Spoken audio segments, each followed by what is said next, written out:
الوداد ما غاديش نهضروا على الوداد شنو وقع فيها، غنهضروا على شنو واقع الوداد في الكواليس ديال العصبه الاحترافيه. لحقاش الوداد تنشوفوا انا الظلمات ماشي من هذه السنه، من اواخر السنه الماضيه تنشوفوا ان الحكام ظلموها كثير في الاواخر ديال السنه الماضيه. فتنشوفوا العده بينالتيات تعطاو ضدها وما تعطيوهاش هما لي بينالتي، وزدنا كملنا في هذه السنه من اول دوره. وماشي انا تنقول راه العالم باسره تيشوف هذا الشيء، لا في الدول الخارج لا لي ريزو سوسيو لا كل شيء. والمؤسف هو ان الناس ديال رئيس العصبه الاحترافيه تيخرج في بلاغات اللي تتزيد تقزم هذيك الهيئه. وكما تنقول ان هو تكلم البارح على ريال مدريد عطات البيجي ديال كاس العالم، وكان عندهم فايض ديال 100 مليار. وكيفاش هما عندهم فايض ديال 100 مليار والناس يلعبوا في الملايير غادي يجيو يهضروا على 10 مليار ولا شي حاجه؟ فبالعكس، فكان هو باش يخرج بهذا البلاغ هذا ويقزم فريق الوداد الرياضي، وهذا باين بانه تيستهدف فريق الوداد الرياضي. فمن هذا المنبر هذا تنقول فريق الوداد الرياضي كبير، وكبير على اي واحد يبغي يقزمه، وكبير عليه حتى هويا، وعنده جمهور ديالو، وعنده الناس ديالو، وعنده لي زاديرون ديالو، وعنده لي زونسيان جوور ديالو، عنده كل شيء. وحنا مورا الفريق ديالنا. وراه قلت هذاك النهار الا بقاو بهذا الشيء ديالو، وهذا رئيس العصبه اللي تيخرج بهذا البلاغات اللي غير صائبه، راه تتهجج للجمهور، وهو يتحمل المسؤوليه ديال هذا الشيء اللي غادي يجرى من هنا لقدام. لحقاش لحد الان الجمهور وفريق الوداد الرياضي فهو راه صابر على فرقتنا. حنا ما تنفيوش ان الفرقه ديالنا راه ماشي في المستوى، ولكن عطينا حقنا.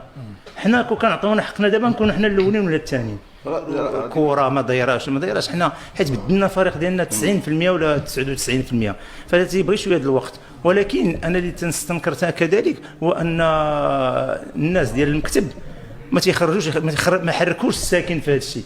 حتى هما خاصهم يدافعوا على الفريق، على الفريق بطريقه حضاريه. فالبلاغ اللي خرجوا البارح هذاك بلاغ تيديروه الناس مع الناس متحضرين، والناس اللي تيكونوا اونيت، ولا تيكون الناس اللي تيخدموا بالمعقول.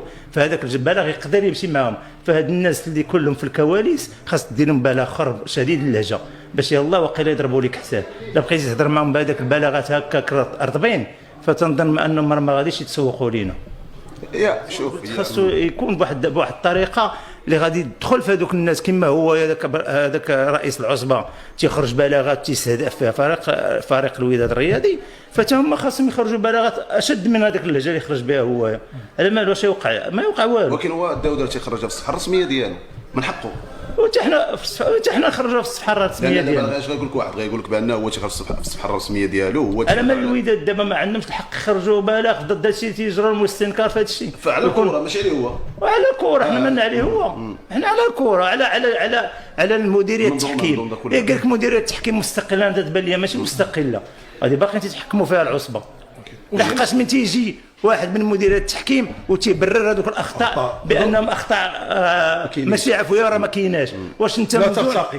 وقال لك لا ترتقي. فين ترتقي؟ خاص تيجي البوليس يديروا كوستا. والنقطه الوداد تقريبا حرم غير مقابله وحده، حرم 3 ضربات الجزاء. 9 ضربات الجزاء ترتقي، و10 ديالنا ما ترتقي. وثلاثه الاخرين قالك ما لا يرتقي، وثلاثه وفي مقابله وحده عندنا 3. لا هو كان تيتفرج في شي ماتش اخر. وراه هذا كاع الناس تيشوفوا ان ضربه جزاء ديال الناس ضربه جزاء شرعيه. بعدا نقول لهم هذه القضيه، راه الناس هو الاول مس الكره.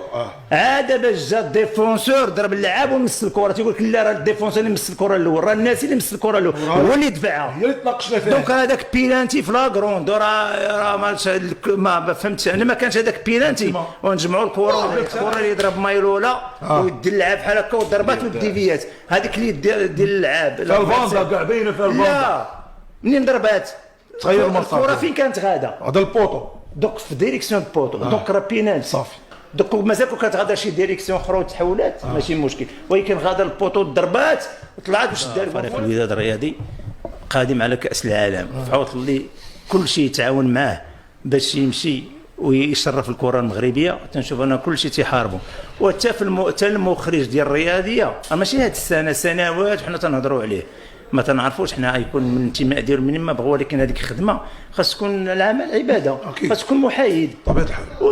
الوداد ما تيبينوش لينا حتى اللقطات اللي خاصها تشاف فاش تكون ضربه جزاء ولا خطا ولا من هنايا من هنا، وما تيبينوهاش. فروق اخرين وتيبينوها لهم من جميع الناحيات تتبان لك هي.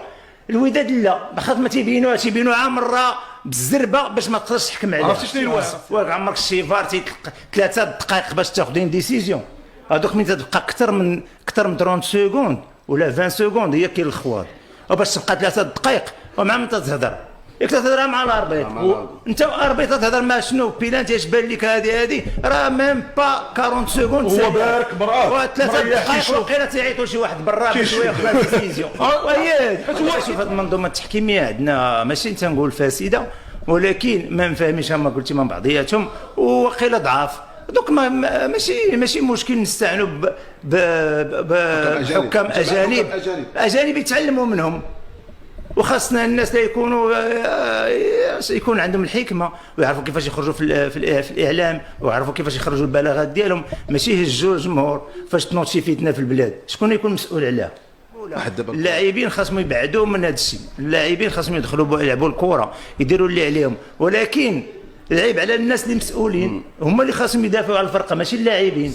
راه هما اللي خاصهم يخرجوا ببلاغات ويساندوا اللعابه ويساندوا كلشي.